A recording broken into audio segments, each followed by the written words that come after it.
Hello everyone, welcome back to my channel.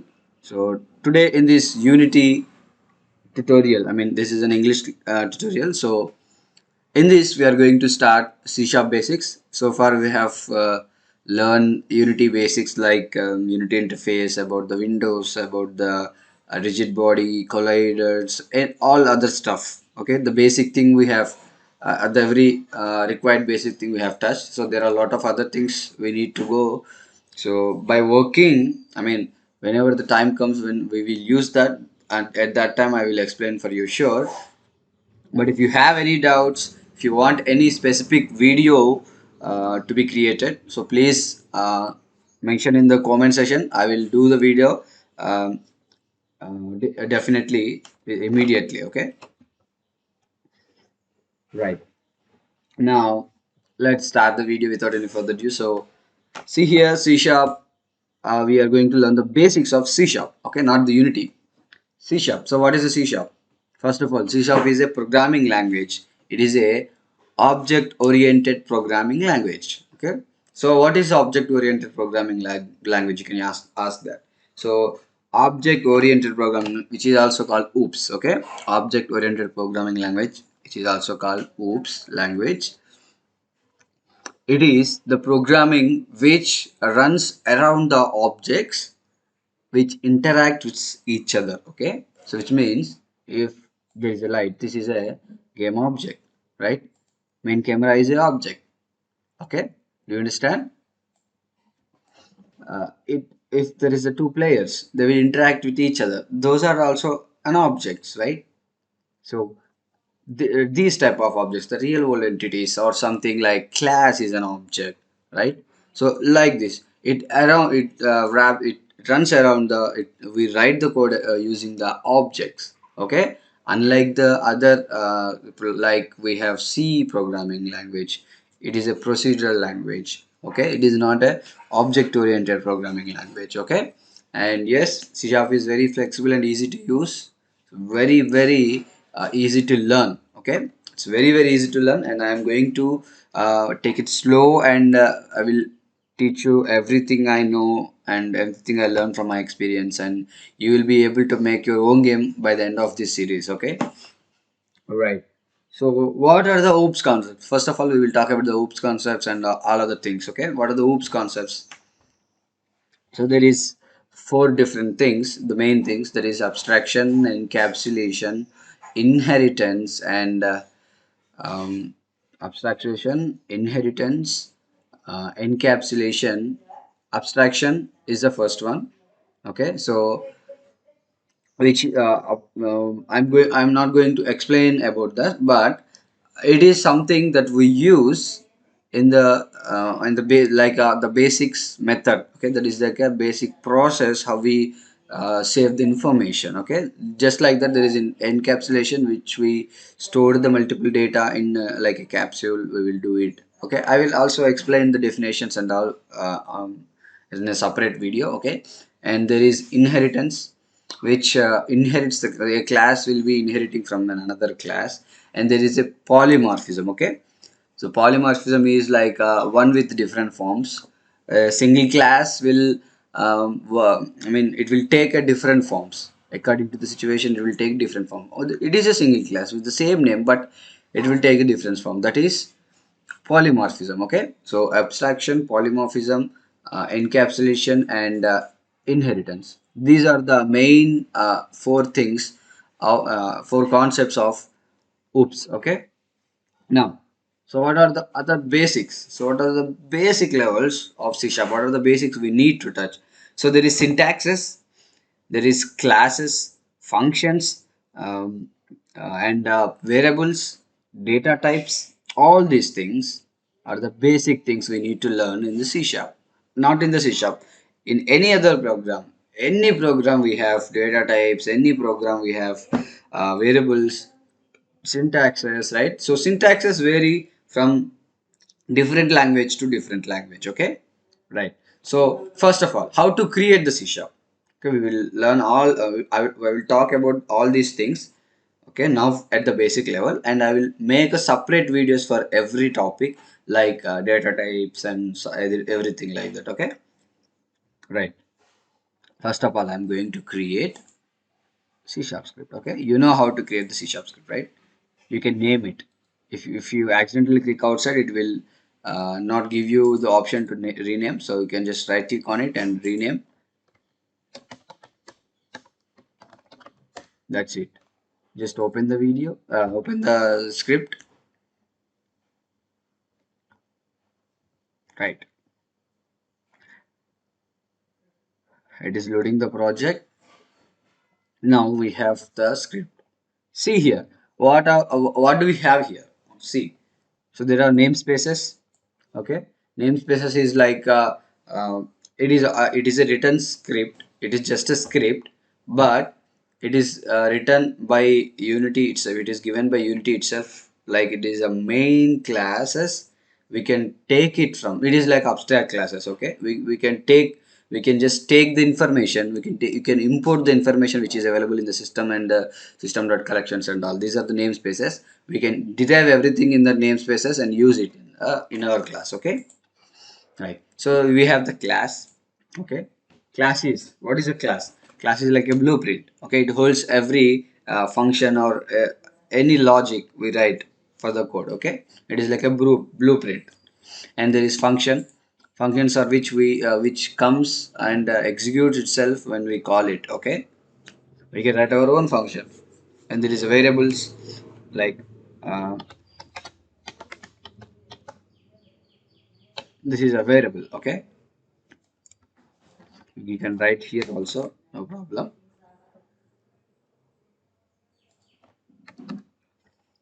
Variable. Okay, this is a variable.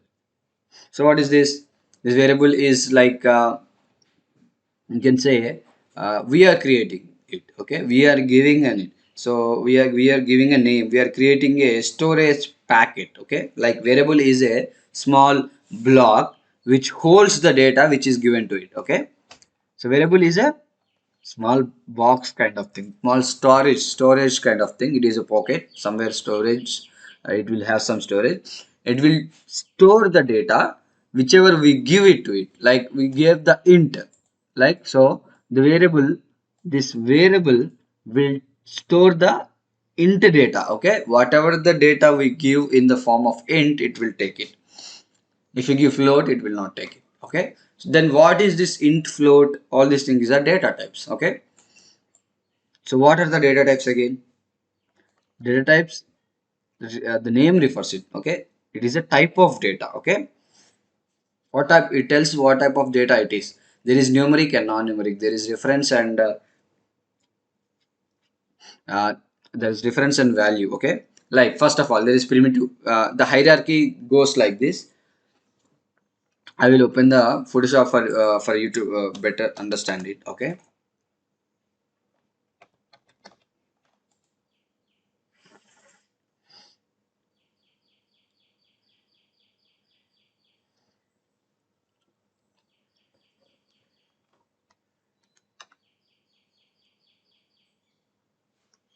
so I will write a chart, but for you to better understand it. Okay,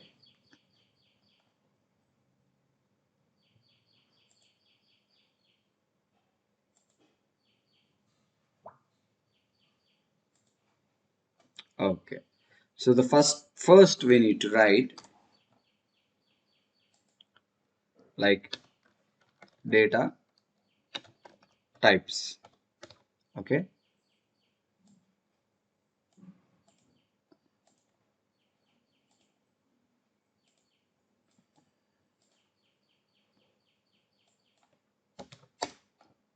see, so the first we have the data types. In the data types, what it contains, we are going to write like a chart. I will explain it. So see, basically some people will don't understand, but this is not a big topic that you can't understand. Some there is not something there is nothing like that. You can just simply understand it. Okay, yeah. So let's talk about the chart now. Okay,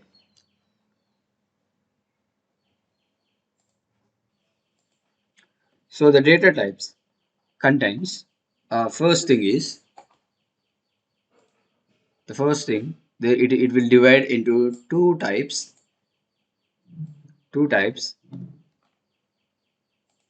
which is basic and non-basic. You can say primitive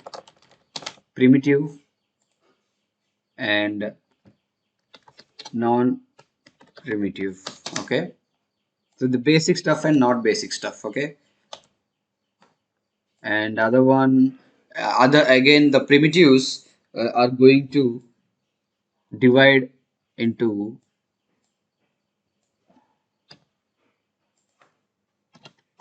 value and reference.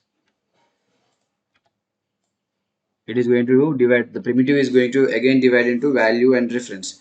Value means it will have some value, reference means it is like an object type. Okay, it is not any, it doesn't contain any value. Okay, again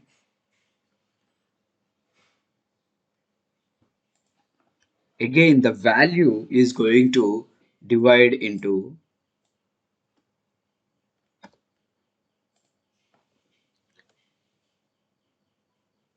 numeric. First of all, I need to make it bigger. Okay, it is going to divide into numeric and non-numeric. Okay, see, the value is again going to divide into numeric and non-numeric, which means, see, the data types contains primitive and non-primitive, right? So which is basic and which is not basic. In the basic things are value and reference. Okay, and the value again is divided into numeric and non-numeric. Okay, so then what is numeric after that? After that, what is after numeric? So after numeric, the numeric is the again divided into integers and real numbers. Okay, so integers and real numbers. See, integers, integers and real numbers. That's it. So non-numeric um, doesn't divide into anything. It already have something in it. We are going to see into it. Okay. So see, so this much long there are data types. Okay, so what are filled in this? Okay, first of all, data types are primitive and non-primitive in type, and this primitive is divided into value and reference, and the value is divided into numeric and non-numeric, and the numeric is divided into integers and reals. Okay, so then what is inside the reference? First of all, the reference contain of an object and string. These two are the reference types. Okay, reference types. We are going to learn about these things separately in a separate video. Okay, just this class is about the basics. Okay, now I will just change the size of it. Okay, so the object is string. Object and string is a reference type. Then what about non-numeric? Non-numeric contains of bool and char. Okay, these are non-numeric data types. It doesn't contain any value like 1 2 3 4. No. Okay, so what is bool, char, object, string, we will learn in separate class. Okay, again, integers and real numbers. So integers, as you all know, integers is like, there is integers, decimal numbers in the maths, real maths, but here we have byte. You have heard about byte, right? Byte, short, int, and long. Okay, so there are other uni, unassigned byte, unassigned short, unassigned int, unassigned long. There are different types, but we don't want that right now. Okay, so this is not important. The important things are here. Okay, now there is real numbers. The real numbers are like decimal points, like that is float and double. These are the two main things here. Okay, right, see, Byte is an integer, like in 1 2 3 4 5 it will store 1 2 3 4 5 6. Short is also an integer, 1 2 3 4 5 6 it will store. Int is also an integer, it is also going to store 1 2 3 4 5 6. Long is also the same, 1 2 3 4 5 6. But what is the difference is it can the storage gap. This has less storage, this has more storage than byte. Int has more storage than short, long has more storage than int. Same, we have real numbers. Real numbers are like decimal things. It has like, see, float and double have it can store values like 1.2, 3.0015, like this. You can write anything. Okay, it should be in decimals. Okay, of course it can also store 1 2 3 4 5 6 and also store decimals. This is what real numbers, and this is what float and double. Okay, so bool and char, these are the non-numeric things. Like bool is taking a true or false, char is taking a one character. Okay, it will only store one character. Okay, and the reference is it object refers to the object type. Okay, it will take a single object. Okay, and string, it is a group of words, it's a collection of words written in between two quotes. Okay, double quotes. And the non-primitive things. So what are the non-primitive things? Non-primitive things are, there are a lot of data structures like array, structures, classes. That's it. These are the non-primitive data. And there are a lot of other data structures. Other data structures, don't worry, this is not important. What are the important things? I will only teach you that. I don't want to waste your time. Okay, so this is the table for basic table for data types. Okay, see, you can see it. So I will make it better for you. I will keep it in the middle.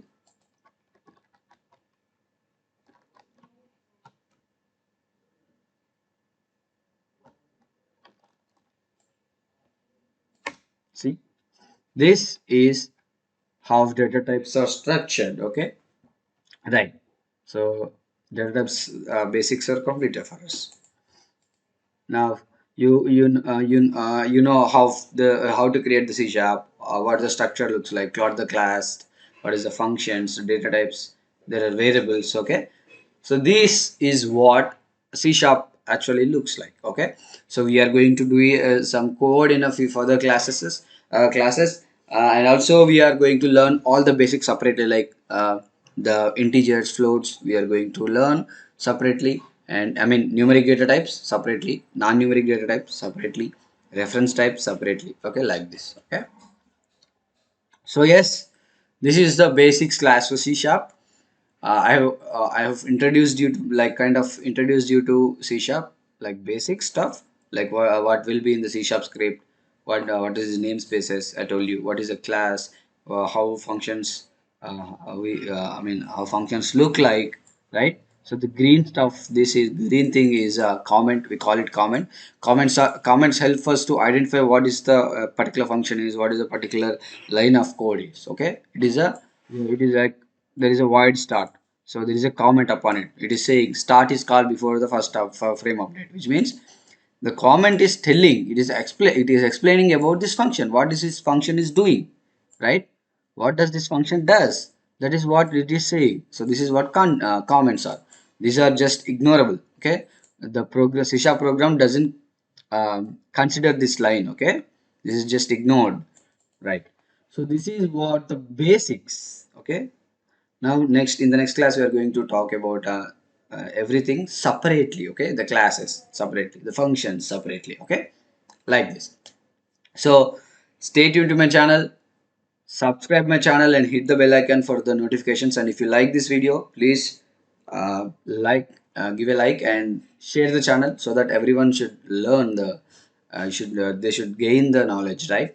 So yeah, stay tuned and see you in the next video.